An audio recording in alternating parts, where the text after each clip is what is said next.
seguiremos con Tesalonicenses y debo decir que estos versículos son un poco controversiales en algunos círculos, pero en realidad no debiera de ser así. Son versículos que nos demuestran un principio muy básico para nuestra vida personal, pero también para la vida de la iglesia. Y quiero comenzar con una ilustración, una historia que es triste, no me gusta mucho compartirla, pero es un caso real que está cercanos a nosotros como familia, a Daniela y a mí en lo personal. Hace poco más de un año, Daniela y yo nos dimos cuenta de una rutina, y digo de una rutina así, entre comillas, que tienen unos vecinos que nosotros pues tenemos cerca de nosotros. Por un tiempo Daniela y yo caminábamos o pasábamos por un sitio a la misma hora durante mucho tiempo y volvíamos a la misma hora, aproximadamente casi siempre a las 11:30 de la mañana. De 10 a 11:30 de la mañana nosotros pasábamos por allí. Y cuando nosotros salíamos de casa a las 10 de la mañana, podíamos ver a esos vecinos que estaban tomando un café en compañía de otras personas. Y mayormente pues son familiares. Y pudiéramos decir, bueno, no tiene nada de malo estar tomando un café con unas personas o con tus familia, ¿no? Pero algo que nos causó un poco de, no sé cómo expresarlo, fue algo interesante, es que no fue algo de una o dos o tres ocasiones, sino que ha pasado más de un año y esas personas están allí todos los días, a la misma hora, con las mismas personas. Quizás tú pudieras pensar, bueno, probablemente son personas mayores, están jubilados y no tienen otras preocupaciones, porque mayormente la gente que está en estas rutinas son personas mayores. Y sí, es una buena observación, pero la verdad que dentro de esas personas no hay muchas personas jubiladas.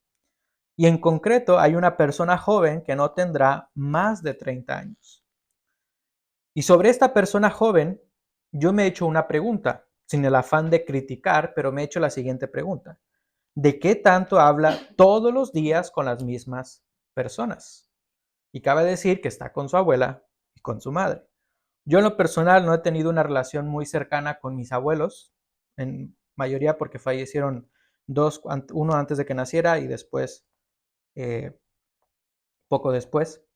Así que yo no tuve una relación muy cercana, pero yo no me imagino estar todos los días con las mismas personas haciendo lo mismo, siendo tan joven. ¿Qué esperarías? Pues bueno, ir a trabajar, no sé, salir a conocer a una chica, si eres un chico, etc. Así que esto me causó un poco de intriga. Y creo que todos podemos imaginarnos lo que esas rutinas son todos los días. Creo que todos nos imaginamos de qué hablan estas personas todos los días, sin un tema en específico. Pero sabemos qué es el centro de esas reuniones, o podemos imaginarnos. Ahora, este ejemplo quiero que lo traslademos a un caso hipotético donde ese joven, vamos a llamarlo el vecino, es un creyente y miembro de una iglesia. Ahora pensemos en algo y no lo respondas, pero a lo largo de la enseñanza quiero que lo meditemos. ¿Debería una iglesia aplicar la disciplina a ese vecino? No lo respondas ahora, solamente medítalo. ¿Debería una iglesia aplicar la disciplina a esa persona que está todos los días, probablemente sin trabajar, y que está probablemente metiéndose en lo ajeno? Realmente eso es lo que Pablo estaba viendo en la iglesia de Tesalónica. Y en realidad yo no veo una desconexión de lo que Pablo está enseñando en Tesalónica con lo que nosotros vivimos en nuestra cultura. Tristemente vivimos en una sociedad similar a lo que Pablo está describiendo. Una cultura donde cada vez se desprecia más el trabajo o el esfuerzo que tienes que hacer para trabajar. Y estos versículos nos demuestran que personas viven desordenadamente. Y a lo largo de la enseñanza estaré describiendo qué significa esta palabra de desorden.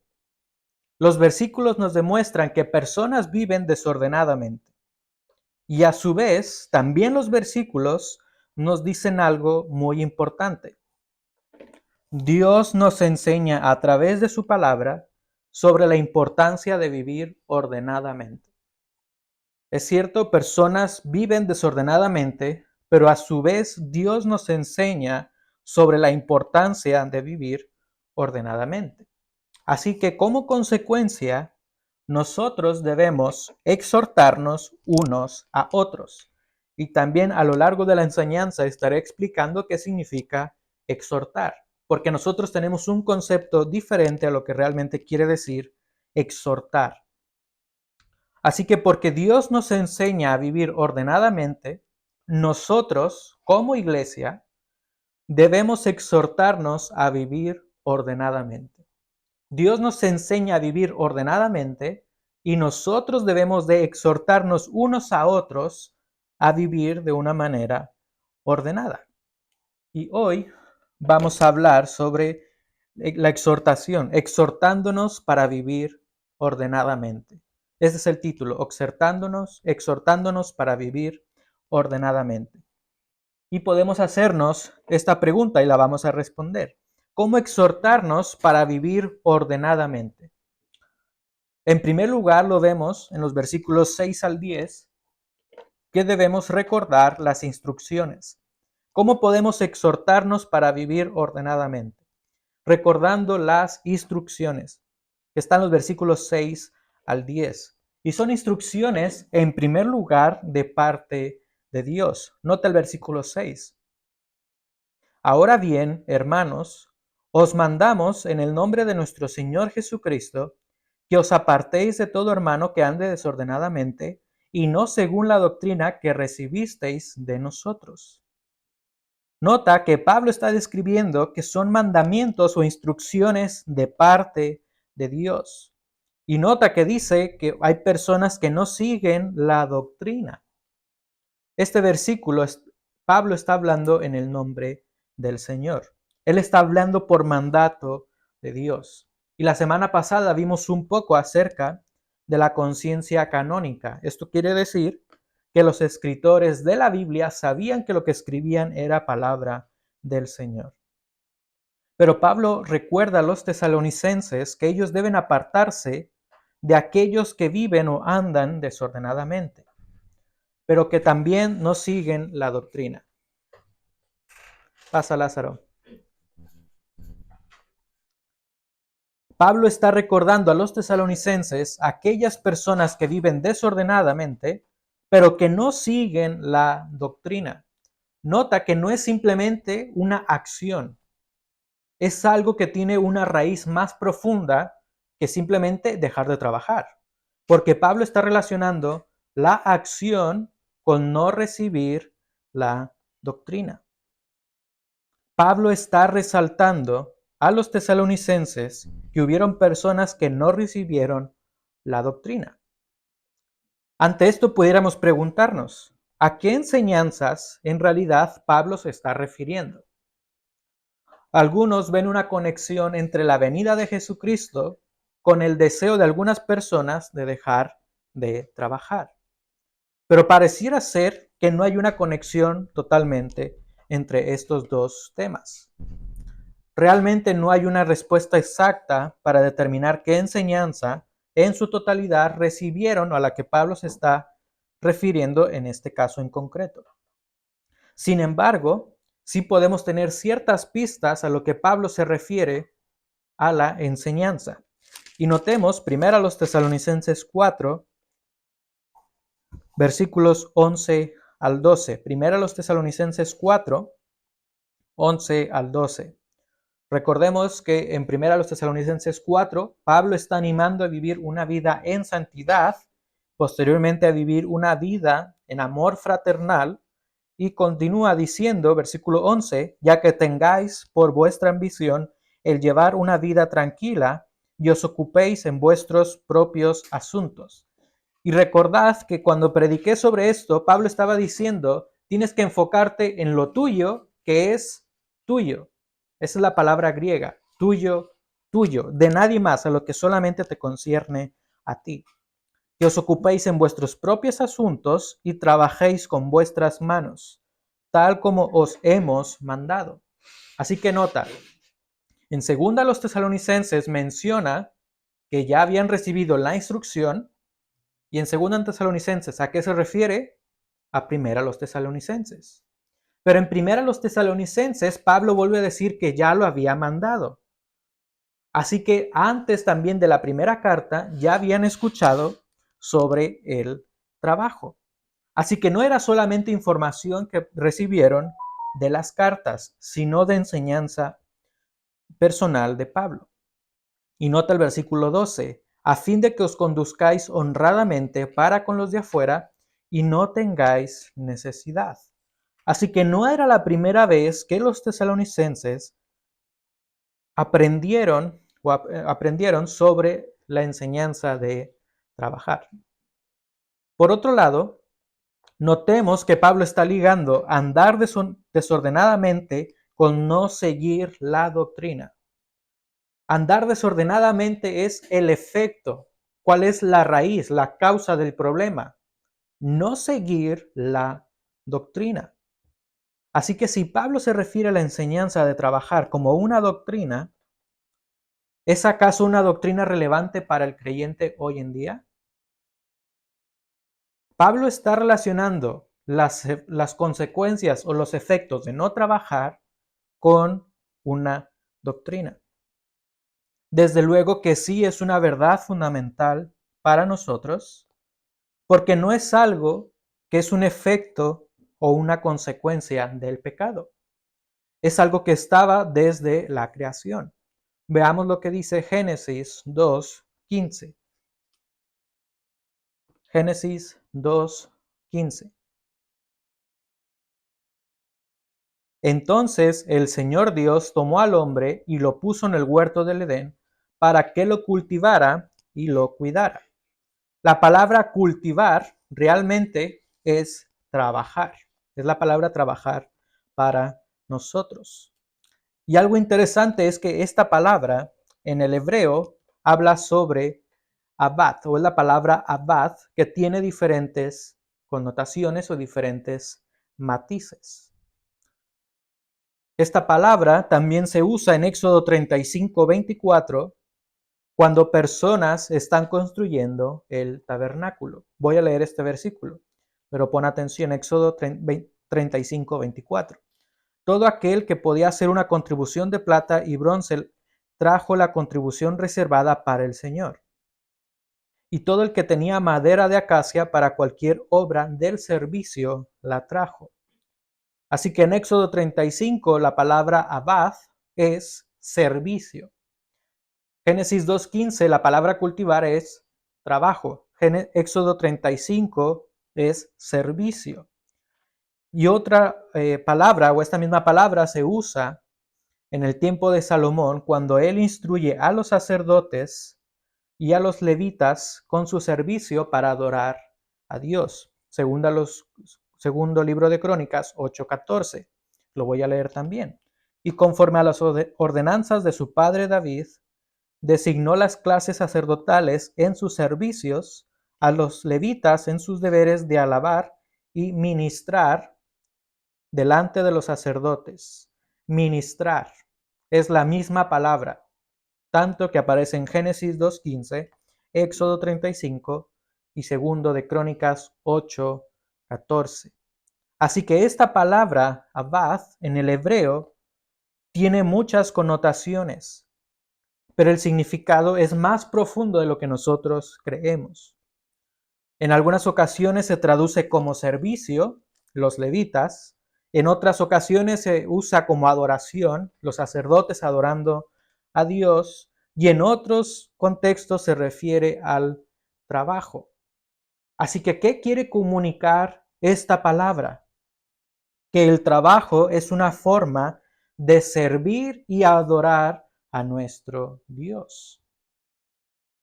Este es el mensaje y el plan original que encontramos desde Génesis.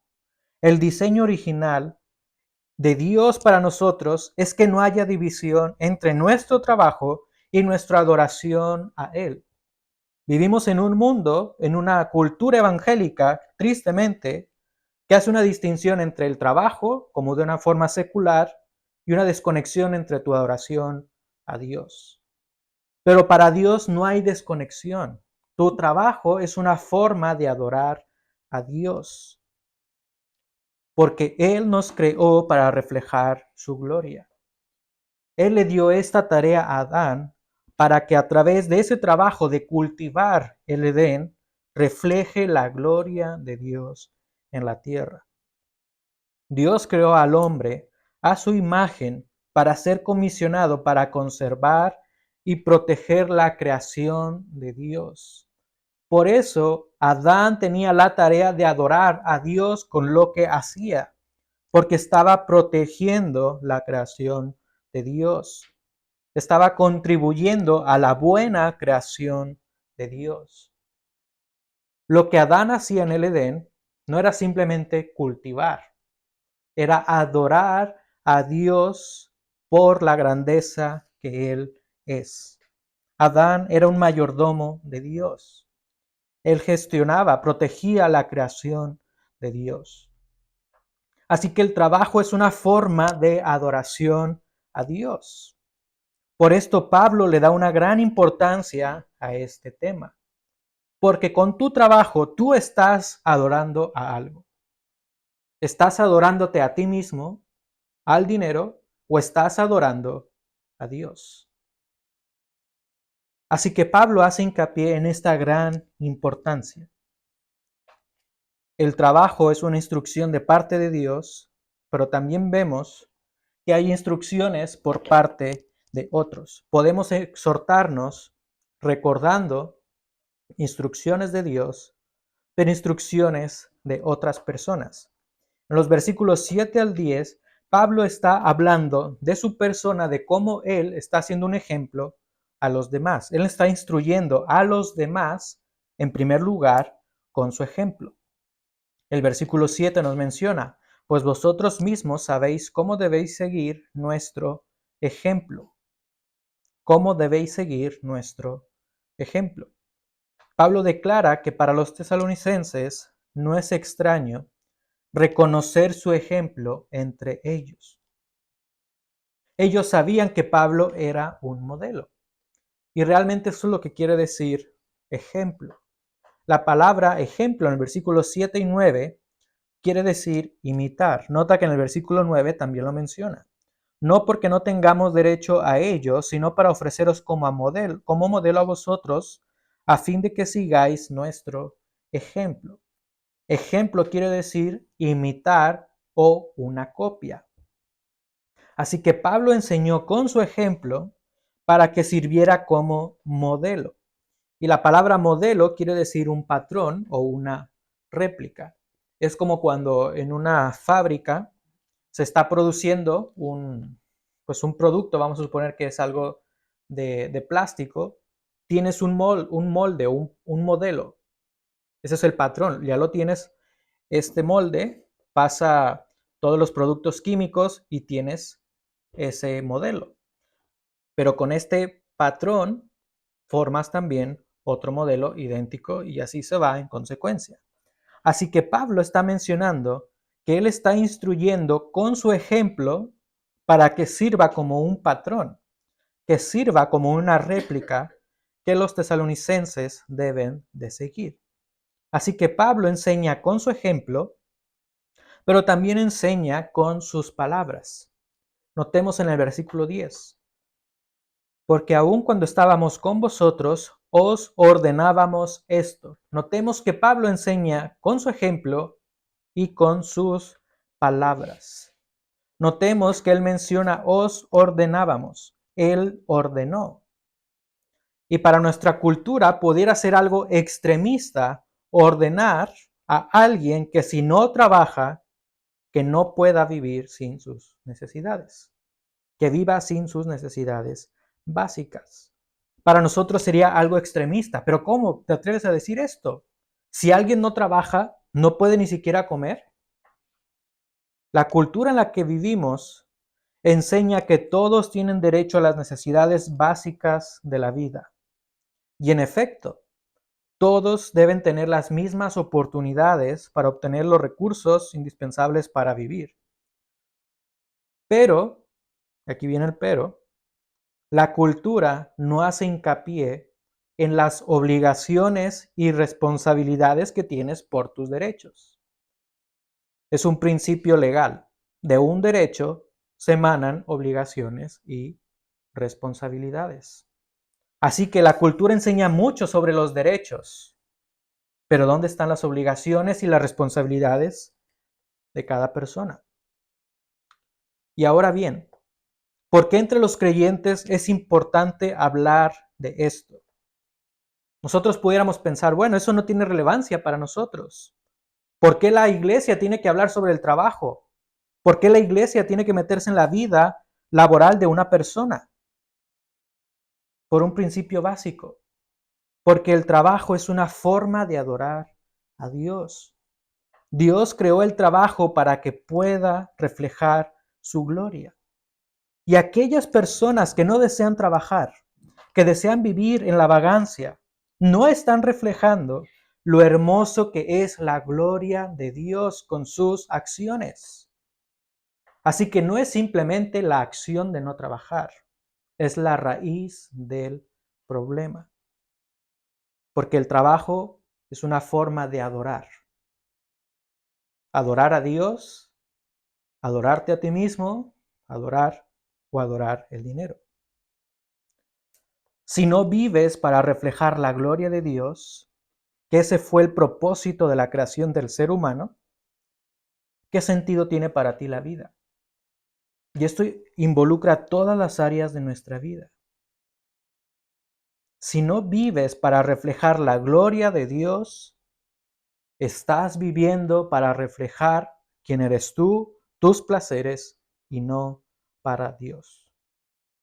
Y esto es una vida totalmente en contra de Dios. Llámese una persona que no trabaja porque no desea adorar a Dios con su trabajo, o llámese de cualquier otra acción. De aquí la importancia que Pablo hace sobre el trabajo.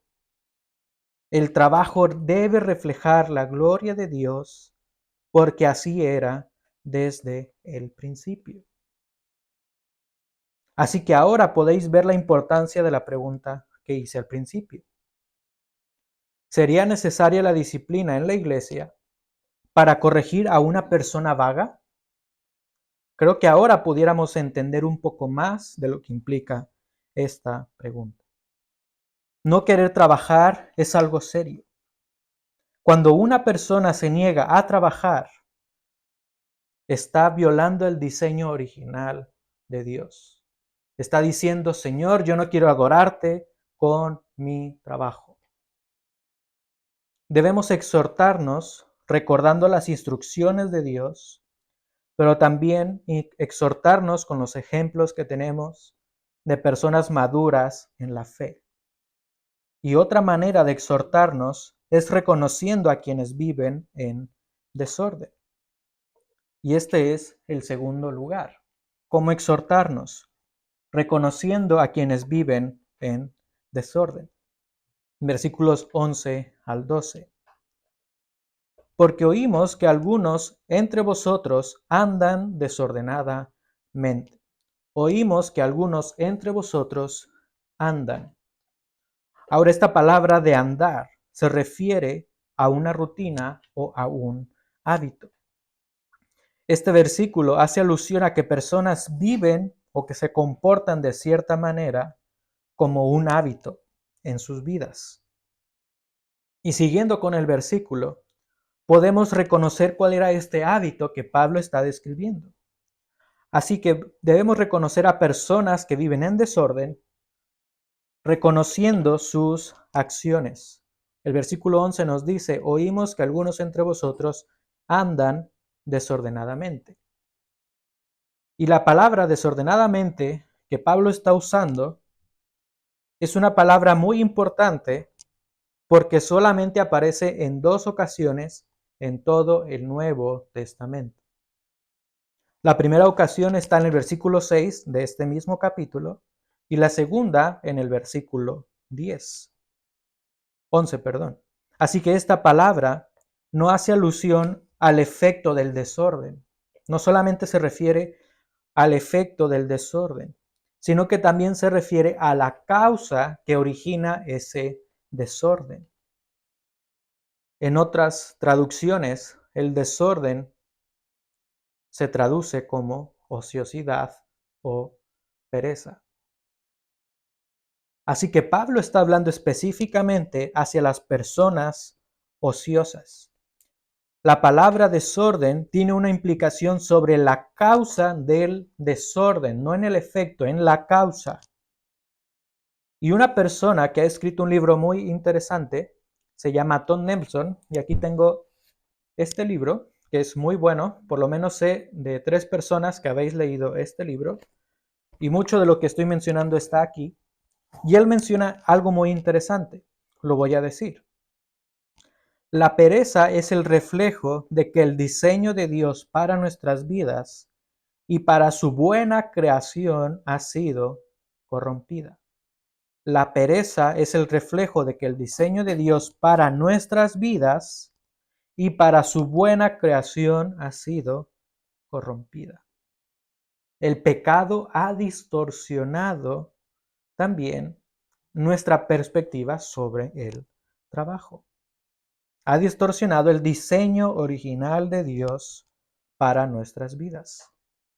Así que personas viven desordenadamente, es decir, ociosas y perezas, metiéndose en todos, según lo que vemos este versículo, porque el pecado ha distorsionado el glorioso plan de Dios para sus vidas. El pecado ha distorsionado nuestra perspectiva sobre el trabajo. Y si tú preguntas a alguien en cualquier sitio si ve el trabajo como una bendición, en muchos lugares y tristemente dentro de los creyentes, ven el trabajo como una carga. Pero el trabajo es una bendición porque es una forma de adorar a Dios. El ser humano ya no ve el trabajo como una bendición. Tampoco ve el trabajo como una oportunidad para adorar a Dios, porque hemos desconectado la vida secular de la vida espiritual, pero no es así. Por el pecado vemos el trabajo como una carga. Así que Pablo menciona que podemos reconocer a esas personas que viven desordenadamente, en primer lugar reconociendo sus acciones, pero también reconociendo sus responsabilidades omitidas o las responsabilidades que omiten. Nota el versículo 12. A tales personas, es decir, a los desordenados, les ordenamos y exhortamos en el Señor Jesucristo que trabajando tranquilamente coman su propio pan. Pablo está apelando de una manera encarecida. Está apelando a las responsabilidades que estaban omitiendo estas personas ociosas y perezosas. El mandato de Pablo no es una forma autoritativa y no es sin piedad. Nosotros pensamos que la palabra exhortar es reprender, pero en realidad la palabra exhortar quiere transmitir consuelo, quiere transmitir un ánimo y esperanza a la otra persona. Así que lo que Pablo está haciendo, está ordenando a la iglesia de una manera que consuela, de una manera que pueda ser de ánimo para ellos. No los está reprendiendo sin piedad. Y Pablo quiere transmitir las responsabilidades que tiene cada persona de manera individual, pero también de manera colectiva. De manera individual, Pablo ya había mencionado a los tesalonicenses que trabajar produce un buen testimonio con el mundo, según lo que hemos leído en 1 Tesalonicenses 4:12. Pablo está apelando a esa responsabilidad individual, pero también de manera implícita a una manera colectiva. ¿Por qué digo esto? Porque en segunda carta a Timoteo, capítulo 5, Pablo menciona que aquellas personas que no pueden trabajar, ya sea por viudez, por incapacidad o por diferentes circunstancias, la iglesia puede proveer y debe proveer ayuda a esa persona. Y esto no es algo nuevo en la Biblia. Está escrito desde el Antiguo Testamento. De hecho, en 2 Timoteo capítulo 5 vemos el orden que se refiere a las viudas, después menciona a los ministros y después menciona a los esclavos. Son 3 rubros. ¿Por qué? Porque había una ley que protegía a las viudas, que protegía a los que servían en el templo y que protegía a los esclavos. Y de manera colectiva, la iglesia provee ayuda a aquellas personas que no son capaces de trabajar por viudez, incapacidad o cualquier otra circunstancia. Así que en otras palabras, tenemos una responsabilidad individual para proveer para los nuestros. Recordemos que 1 Timoteo 5:8 dice que el que no provee para los suyos es peor que un incrédulo. Si omitimos esa responsabilidad individual, estamos dando un mal testimonio de Dios y de la iglesia al mundo. También de la iglesia, porque la iglesia puede y debe apoyar a las personas en necesidad dentro de los miembros. También más adelante, el autor del libro menciona esto. Tenemos que darnos cuenta de la seriedad de una vida perezosa, ya que la pereza es un atentado contra la esencia misma de nuestra naturaleza como portadores de la imagen de Dios.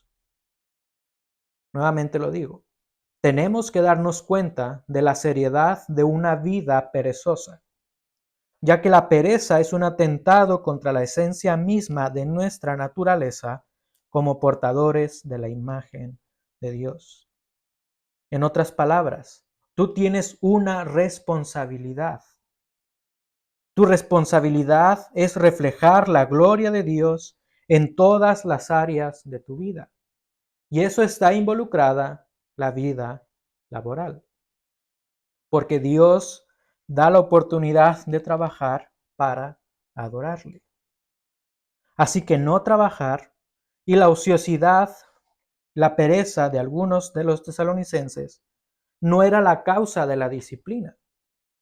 Nosotros pensaríamos, por no trabajar están disciplinando a estos hermanos. Pero esa no era la causa de la disciplina. El no trabajar era el efecto, las consecuencias. La causa era no vivir reflejando la gloria de Dios. La causa o la razón de la disciplina es que ellos no estaban adorando a Dios en sus responsabilidades como trabajadores.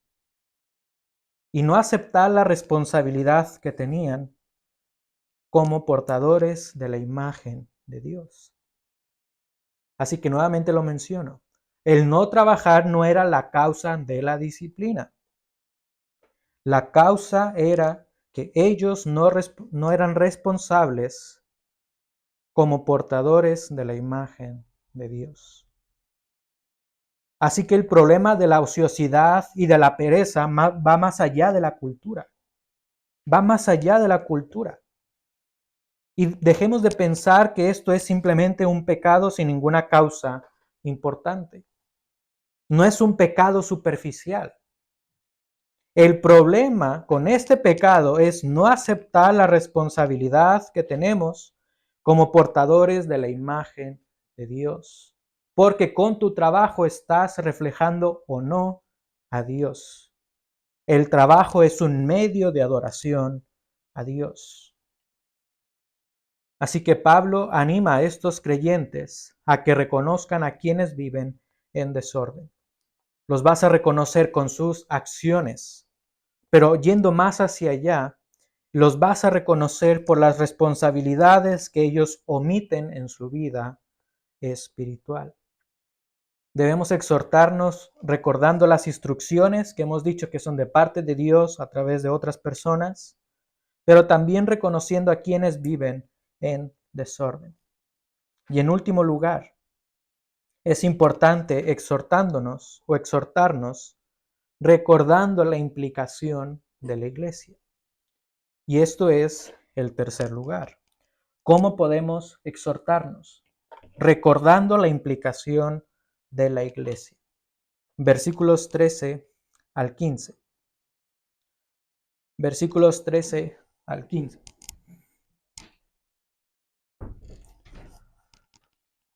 Pero vosotros, hermanos, no os canséis de hacer el bien. ¿Cuál es la implicación de la iglesia? Es hacer el bien espiritual a otros. Esa es la implicación de la iglesia, muy simple, pero también con una verdad muy profunda. La implicación de la iglesia es hacer el bien espiritual a otros. Y ahora voy a entrar un poco con la disciplina. Y no voy a desarrollar todo porque no es lo que explica todo el pasaje, pero sí algunos principios. Y erróneamente pensamos que la disciplina en la iglesia es mayormente, y en muchos lugares tristemente, solamente en casos de impureza sexual. Sin embargo, la Biblia nos enseña todo lo contrario. La disciplina en la iglesia no se limita a pecados inmorales o pecados sexuales. Tampoco se limita a herejías. La disciplina en la iglesia se aplica para corregir acciones desordenadas continuas, a hábitos desordenados en pecado, que en el caso de los tesalonicenses era vivir una vida de pereza y de vagancia. Y una iglesia que aplica solamente la disciplina en casos de inmoralidad sexual es una iglesia que no tiene una visión bíblica. Una iglesia que solamente aplica la disciplina en casos de inmoralidad sexual no tiene la visión bíblica sobre lo que significa ser una iglesia. Recuerda que la iglesia es descrita de manera metafórica como un cuerpo, que es el cuerpo de Cristo, según Efesios. Cada miembro es parte del cuerpo de Cristo y tiene una responsabilidad de ejercer el bien espiritual a otros. Efesios 4:16 nos menciona esto. Conforme al funcionamiento adecuado de cada miembro, produce el crecimiento del cuerpo para su propia edificación en amor. Así que como creyentes y como una iglesia local, cada persona tiene una responsabilidad: velar por el bien espiritual de otros en comunidad. Y siguiendo con esta misma metáfora del cuerpo, quiero que pensemos en algo. Si una persona tiene problemas con algún órgano, esa persona trata de resolver cuanto antes y lo mejor que se pueda ese problema. No deja esperar meses. Bueno, tengo un problema con mi hígado, ya se solucionará solo. Desde luego que no. En algunos casos, la solución es muy simple. Simplemente tomar una pastilla y poco a poco, quizás el órgano puede recuperarse. En otros casos, no es tan simple. En algunos casos, implica quizás alguna operación para corregir algún problema con ese órgano. Y en casos muy extremos, la solución es muy drástica: extirpar el órgano para el buen funcionamiento del cuerpo en su totalidad. Y esta metáfora explica, de cierta manera, lo que es la disciplina en la iglesia y su proceso. Normalmente asociamos la disciplina con la expulsión de la iglesia, pero no es todo el proceso. Y quiero aclarar realmente que no estoy promoviendo que todo debe ser causa de disciplina en su cúspide. No estoy promoviendo que vamos a expulsar a todos por cualquier acción. Lo que estoy diciendo es que la iglesia debe estar implicada en la vida espiritual de los demás. Y eso incluye vida familiar, vida laboral, en todas las áreas de nuestra vida. Porque nuestra vida es espiritual. Por ende, todo lo que hacemos tiene repercusiones espirituales. Así que no desconectemos el trabajo de lo espiritual. No desconectemos la familia de lo espiritual. No desconectemos las relaciones sociales de lo espiritual. Y es lo que Pablo quiere transmitir. Pablo, inspirado por el Espíritu Santo, nos está mostrando esto.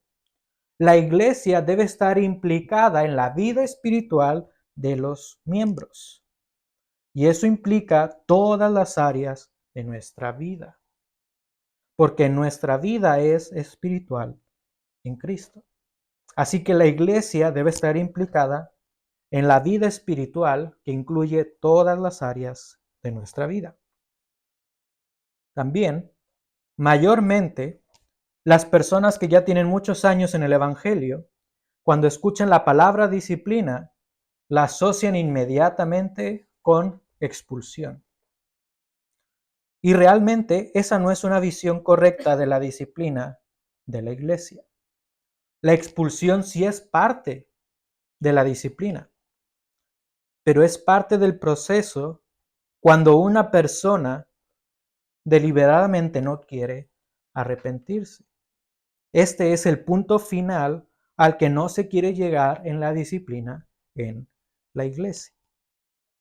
Así que la iglesia debe estar implicada en la vida espiritual y la iglesia es responsable de ejercer la disciplina porque es un mandato, tal como lo dice Mateo 18, versículos 15 al 20. La disciplina en la iglesia no es una opción para ayudar, es un mandato para ejercer un buen funcionamiento del cuerpo espiritual en Cristo. Así que en Tesalonicenses vemos algunas consideraciones de la disciplina en la iglesia. Y es importante reconocer que Pablo en este pasaje no está mencionando todo el proceso de la disciplina, porque no es así. Pero él sí está mencionando implícitamente cómo este caso de la pereza y de la vagancia ya tenía que llevarse a la iglesia. Recuerda que no es la primera ocasión que Pablo les explica sobre el trabajo. Así que por ser algo rutinario, por ser un hábito, algo desordenado, un hábito continuo, Pablo ya lleva este caso a la iglesia. Y aquí podemos ver algunas consideraciones. ¿Cuál es la implicación de la iglesia? La implicación de la iglesia es señalar para corregir. Nota el versículo 14. Y si alguno no obedece a nuestra enseñanza en esta carta, señalad al tal y no os asociéis con él para que se avergüence. Y señalar es muy diferente a lo que nosotros pensamos. Señalar no es decir, tú, Seth, estás mal y tienes que ser disciplinado en la iglesia. Eso no quiere decir señalar. Señalar tiene un significado un poco diferente al que nosotros pensamos. ¿Y por qué digo esto? Porque es la única ocasión en todo el Nuevo Testamento que aparece esta palabra en el griego. Y esta palabra quiere decir escribir o tomar nota. No señalar de apuntar, sino de escribir o tomar nota. Pero esta palabra hace alusión a tomar nota a través de la observación con cuidado. Así que Pablo está mencionando a la iglesia de Tesalónica que observe con cuidado y que tome notas de sus conclusiones sobre los que andan desordenadamente. Así que la iglesia no debe de señalar es que tú estás mal, sino que debe de tener conclusiones en base a la observación. Y el propósito de señalar, tal como lo que Pablo está describiendo, recuerda que es observar. El propósito de señalar de una vida, de una persona, es ayudarle a que pueda reconocer su condición espiritual. No es señalar para reprender, es observar para mostrarle su condición espiritual. En ocasiones podemos estar cegados sin reconocer nuestro pecado. Y es aquí cuando empieza la disciplina en la iglesia. Porque el primer proceso, la primera cosa que tienes que hacer, o que la iglesia tiene que hacer en la disciplina, es lo que se le llama la autodisciplina o autoexaminación. El proceso de la disciplina en la iglesia empieza con la autoexaminación, donde cada persona, de manera personal, de manera individual, examina su vida personal. Y en este punto no se requiere que alguien señale el pecado personal porque cada persona se autoexamina. Pero puede ser que la persona no reconozca su condición espiritual. Así que en este ejemplo que voy a dar, solamente es efectos prácticos, Seth, no te sientas mal. Suponiendo que Seth es un hermano que está viviendo tal como lo vemos en Tesalónica, para no desconectar mucho. ¿Cuál sería el proceso de la disciplina? En primer lugar, que Seth pudiera ver en sí mismo si está cometiendo un pecado o si está llevando una vida en contra a la voluntad de Dios. Ese es el primer proceso de manera personal. ¿Cuál sería la secuencia? Señalarlo, es decir, observarlo y hablar con él. Seth, veo que probablemente no entiendes, por decirlo de alguna manera, qué significa el trabajo, etc. Y es cuando alguien entra a hablar con él. Así que no es señalar, es observar para ayudar en su vida espiritual. Como los hermanos de Tesalónica, en ocasiones para algunas personas, o para muchos de nosotros, puede ser difícil discernir si en realidad estamos viviendo en acciones continuas de pecado. En ocasiones puede ser difícil. Por esta razón, la autodisciplina o autoexaminación es el primer paso. Si una persona no reconoce su condición espiritual, otra persona puede hablar con él y mostrarle que está haciendo mal. Este es el paso que Pablo está desarrollando. Así que Pablo menciona señalar en el sentido de observar con cuidado. Y notemos que al final de este versículo, Pablo dice, y no os asociéis con él para que se avergüence. Notemos que Pablo hace alusión al no asociarse con esta persona.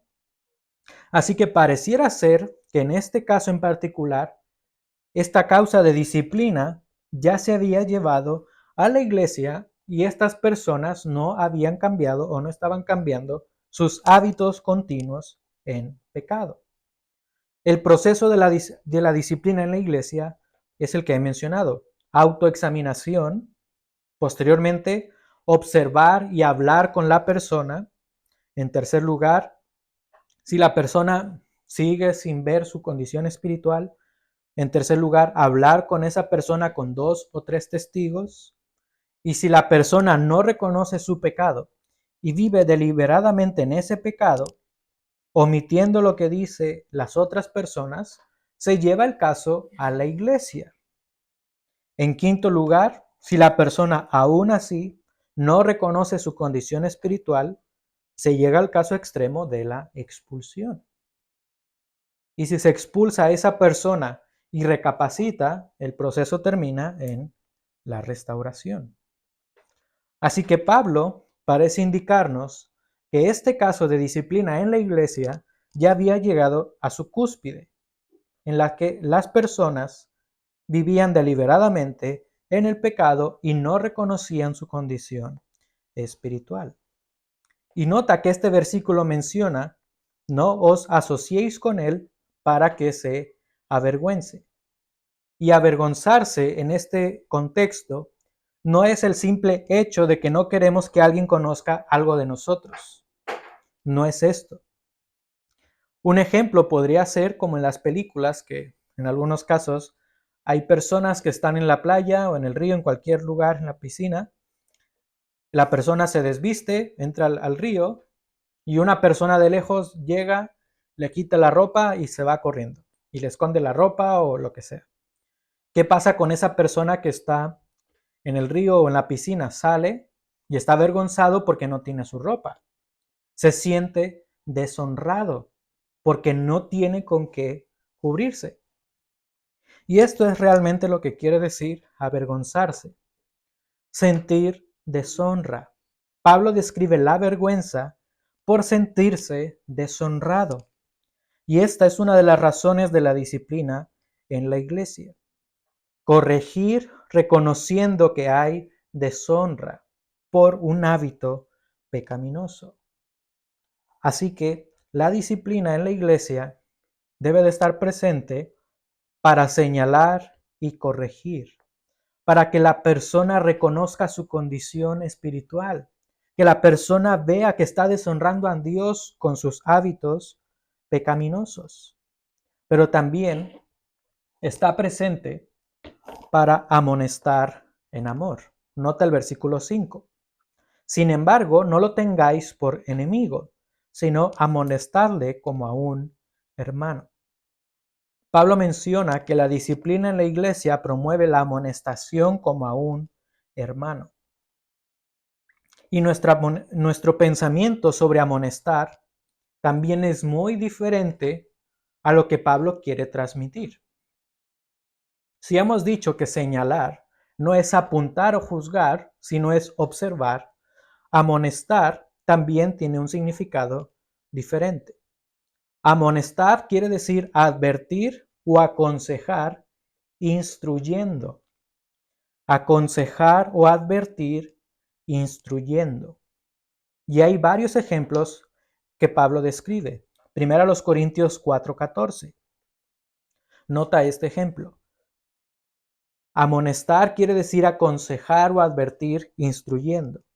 Primero a los Corintios 4:14. No escribo esto para avergonzaros, sino para amonestaros como a hijos míos amados. Nota que Pablo está diciendo, no escribo esto. Esta enseñanza, esta instrucción tiene un propósito. Colosenses 1:28. Colosenses 1:28. A Él, a Cristo, nosotros proclamamos, nota que está diciendo proclamamos a Cristo, amonestando a todos los hombres y enseñando a todos los hombres con sabiduría. Así que amonestar significa instruir, aconsejar o instruir a una persona. Colosenses 3:16. Que la palabra de Cristo habite en abundancia en vosotros, con toda sabiduría, enseñándonos y amonestándonos unos a otros con salmos, himnos y cánticos espirituales. Así que amonestar quiere decir advertir o aconsejar instruyendo. Así que si hay una persona o si hay un proceso de disciplina, no es válido que personas solamente den sus opiniones o que estén dando críticas. Siempre durante todo el proceso de disciplina debe de estar presente la instrucción bíblica, porque es solamente por la palabra de Dios que una persona podrá reconocer su pecado. No son tus opiniones, no son tus críticas, que pudieran ser buenas, pero deben de estar cimentadas en la palabra de Dios. Así que es necesaria la amonestación, y recuerda que amonestar es instruir en la palabra, para que la persona considere que su pecado no es de poca importancia. Es importante que esa persona considere que necesita estar bien delante de Dios. Así que señalar tiene el propósito de observar para ayudar a que la persona reconozca su pecado, y amonestar tiene el propósito de instruir en la palabra para que la persona se sienta deshonrada delante de Dios. Y nota que estoy diciendo delante de Dios y no de la iglesia o de las personas, porque estamos deshonrando por nuestro pecado, en primer lugar, a Dios. Así que una vez que la persona ha sido avergonzada, que quiere decir que reconoce su pecado y su deshonra, y si esta persona se arrepiente, es deber restaurarle, consolándole. Y voy a leer 2 versículos más para terminar, o 2 pasajes más. Segunda a los Corintios 2, 5 al 8. Segunda a los Corintios 2, 5 al 8. Pero si alguno ha causado tristeza, no me la ha causado a mí, sino hasta cierto punto, para no exagerar, a todos vosotros. Pablo está haciendo alusión a la persona que vivía en incesto.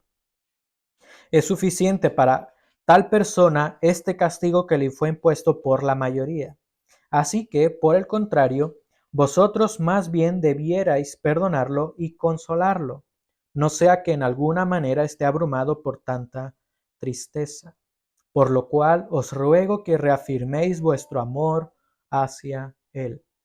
Así que el proceso de la disciplina en la iglesia no termina con la expulsión si una persona no reconoce y vive deliberadamente en el pecado. Si una persona reconoce su condición espiritual, debe ser consolada, debe ser restaurada por la iglesia. Este es el propósito de la disciplina: restaurar una vida espiritual. Último versículo, Gálatas 6:1.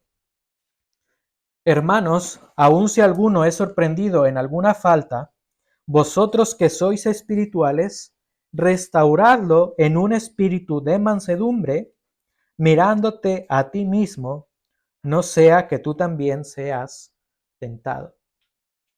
Así que la disciplina debe estar presente en la iglesia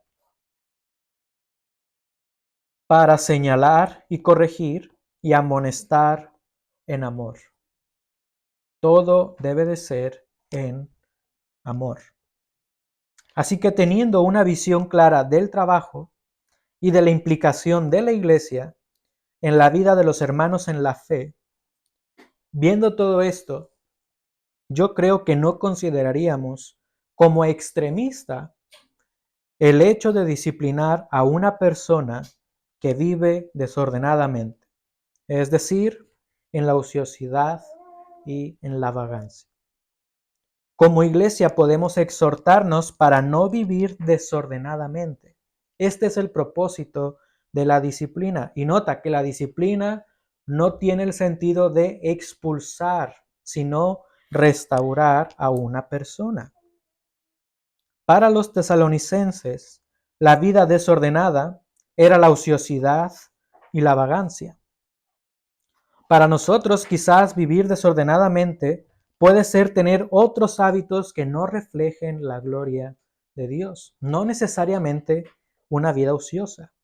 Pueden ser rutinas o hábitos pecaminosos que tergiversan el plan de Dios para nosotros.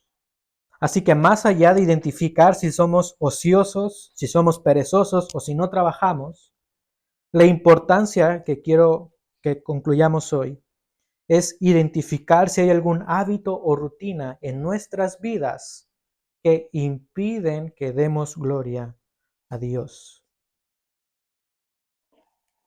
Porque Dios nos enseña a vivir ordenadamente, nosotros como iglesia debemos exhortarnos a vivir ordenadamente. Porque Dios nos enseña a vivir ordenadamente, nosotros debemos exhortarnos a vivir ordenadamente. Y para recapitular, ¿cómo nos exhortamos? A través de la instrucción de Dios, a través de la instrucción de otros, con su ejemplo, con sus palabras, reconociendo a los que viven desordenadamente por sus acciones y por sus responsabilidades que omiten, y en tercer lugar, implicándonos como iglesia para el bien espiritual de otros. Es una responsabilidad que tenemos como iglesia. Padre, te damos gracias porque eres bueno. Te damos gracias, Señor, porque como vemos en este pasaje, tú nos enseñas en tu palabra a vivir ordenadamente. Señor, sin duda, todos nosotros aquí tenemos algún área en nuestras vidas que necesitamos cambiar. Y perdona, Señor, si por nuestra cultura pensamos que la iglesia no debe estar involucrada en nuestras vidas. Perdona, Señor, si por la cultura pensamos que simplemente por venir el domingo, te veo el domingo y me voy y ya no tengo que preocuparme por los demás, por su vida espiritual. Perdónanos, Señor, porque eso no significa ser una iglesia. Ayúdanos, Señor, a vivir como una iglesia, involucrándonos en la vida espiritual de los demás de una manera mutua. Yo ayudo a otros, otros me ayudan a mí, para que así, Señor, podamos ser exhortados y crecer en tu palabra y vivir de una manera ordenada conforme a tu voluntad. Te damos gracias porque tú nos enseñas cada día y te pido, Señor, perdón si te hemos fallado y ten misericordia, Señor, para que podamos nosotros también cambiar esos hábitos en los cuales vivimos continuamente, si es que vivimos continuamente pecando delante de ti y deliberadamente. Te damos gracias, te lo pedimos en Cristo Jesús. Amén.